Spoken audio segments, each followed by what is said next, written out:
রাধা বল্লভ শ্রী হরিবংশ। আমাদের জীবনের যাবতীয় সমস্যা আমাদের মনকে কেন্দ্র করে। মনের অস্থিরতা এবং মনের চঞ্চলতার কারণে আমরা বিশেষ বিশেষ বিষয়ে মনোযোগী হতে অক্ষম হই।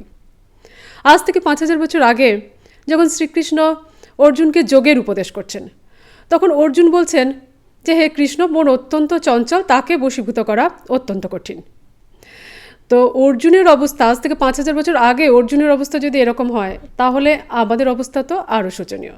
আমাদের মন অবশ্য সেকেন্ডের মধ্যে বর্ধমান থেকে কলকাতা, কলকাতা থেকে প্যারিস, প্যারিস থেকে লন্ডন ঘুরে চলে আসে।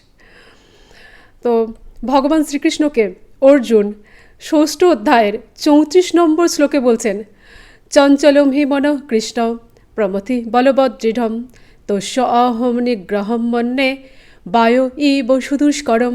অর্থাৎ, হে কৃষ্ণ, মন অত্যন্ত চঞ্চল, বিক্ষিপ্ত, দুর্দমনীয় এবং অত্যন্ত বলবান, তাই তাকে নিগ্রহ করা বায়ুকে বশীভূত করার মতোই সুকঠিন বলে আমি মনে করি। রাধে রাধে।